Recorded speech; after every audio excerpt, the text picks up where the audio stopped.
بسم اللہ الرحمن الرحیم نحمدہ ونصلی علی رسولہ الکریم اما بعد۔ اللہ تعالیٰ نے رمضان المبارک کے مہینے میں ایک خاص رمضان کے ساتھ تعلق رکھا ہے اپنے راستے میں خرچ کرنے کا انفاق۔ رمضان المبارک ختم ہوتا ہے تو اس کے فوراً بعد ہم صدقہ فطر ادا کرتے ہیں۔ نبی کریم صلی اللہ علیہ وسلم نے ترغیب دی ہے کہ اگر کوئی شخص دوسرے کو افطار کراتا ہے تو اس کو اجر و ثواب ہے۔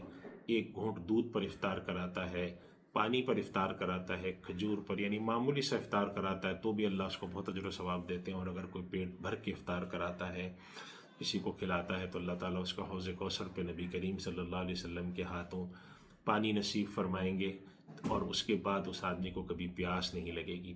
نبی کریم صلی اللہ علیہ وسلم رمضان المبارک میں بے انتہا سخاوت کرتے تھے۔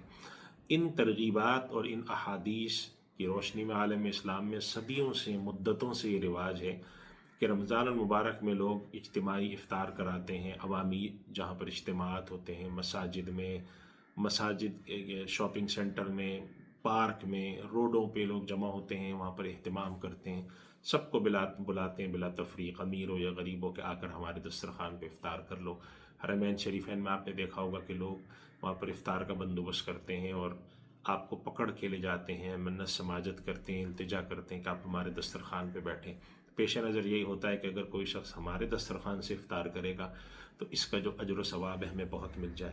تو یہ بڑی خوش آئند چیز ہے، بہت اچھی ہے۔ اس سے مسلمانوں کی باہمی اخوت نظر آتی ہے، باہمی ایک دوسرے کے ساتھ جو بھائی چارہ ہے وہ نظر آتا ہے۔ بہت خوشی ہوتی ہے دیکھ کر اور بہت مسرت ہوتی ہے۔ لیکن اس کے ساتھ ساتھ ایک بات ہمیں پیش نظر رکھنی چاہیے کہ جتنے بھی کام ایسے ہیں جو اجتماعی نوعیت کے ہیں، جس کو لوگ دیکھ سکتے ہیں، اس کے اندر خرابی بھی پیدا ہو جاتی ہے۔ اور ہمارے اس والے کام کے اندر پچھلے کچھ عرصے سے جو شکایات سامنے آئی ہیں وہ دو خرابیاں نظر آتی ہیں، جس کی طرف میں چاہتا ہوں ہم متوجہ ہوں۔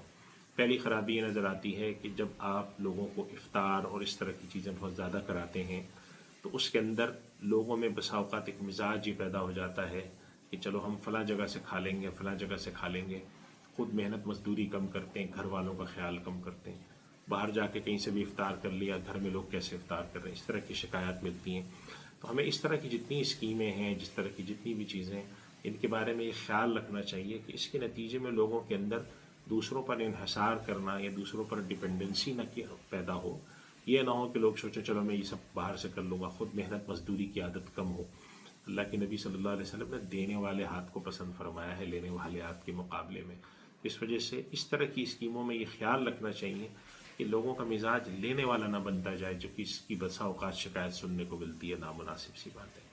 دوسری ایک شکایت جو دھیرے دھیرے ہر سال بڑھتی جاتی ہے، اس سال بھی بہت شکایت ہے، وہ کام جو اجتماعی نوعیت کے ہیں۔ تراویح پڑھتے ہیں ہم، افطار کراتے ہیں، کہیں پر کوئی اجتماع ہو رہا ہوتا ہے، کہیں پر کوئی وعظ ہو رہا ہوتا ہے۔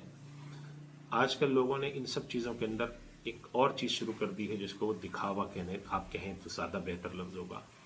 تراویح ہو رہی ہے تو 10-12 کیمرے لگا کر اس کو نشر کیا جا رہا ہے۔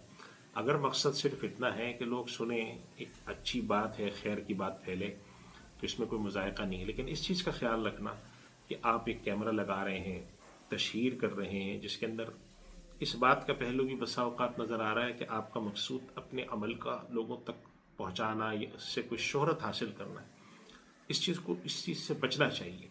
اگر کوئی نیکی کا کام ہو رہا ہے، چاہے وہ تراویح پڑھانا ہو، چاہے وہ کوئی اجتماع ہو، چاہے وہ کوئی خطاب ہو، چاہے وہ افطار کرانا ہو، چاہے وہ سحری کرانا ہو، یا غریبوں میں کوئی امداد تقسیم کرنا ہو، اس کو اللہ تعالیٰ نے کھلے عام کرنے کی بھی اجازت دی ہے اور آہستگی سے، پوشیدگی کے ساتھ کرنے کی بھی اجازت دی ہے۔ کھلے عام کرنے کے اندر علماء نے لکھا ہے کہ مقصد اس سے ایک ترغیب دینا اور لوگوں کو سکھانا اور ایک کلچر بنانا ہوتا ہے کہ بھئی دینا شروع کرو، گھر میں مت بیٹھو، صرف خود مت کھاؤ، دو۔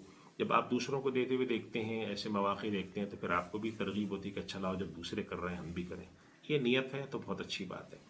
لیکن کبھی کبھی اس کے اندر ایک دوسری نیت آتی ہے کہ دیکھو ہم نے یہ کام کرا ہے، ہم اتنے کام کراتے ہیں۔ بسا اوقات افسوسناک حد تک یہ سننے میں آیا کہ کسی جگہ کسی نے جا کر ویڈیو بنا دی تو دوسرے نے آ کر کہا کہ یہ افطار یہاں نہیں کراتے، یہاں تو ہم کراتے ہیں، انہوں نے غلط ویڈیو بنائی ہے۔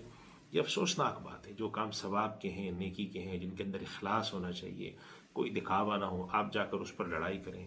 کوئی تراویح نشر ہو رہی ہے تو اس میں 7-8 کیمرے لگا رہے ہوں، آپ لوگوں کو بلا رہے ہوں، یہ سب چیزوں سے ہمیں اجتناب کرنا چاہیے۔ اللہ کے لیے عبادت ہونی چاہیے۔ نبی کریم صلی اللہ علیہ وسلم نے دکھاوے کو بہت ناپسند فرمایا ہے۔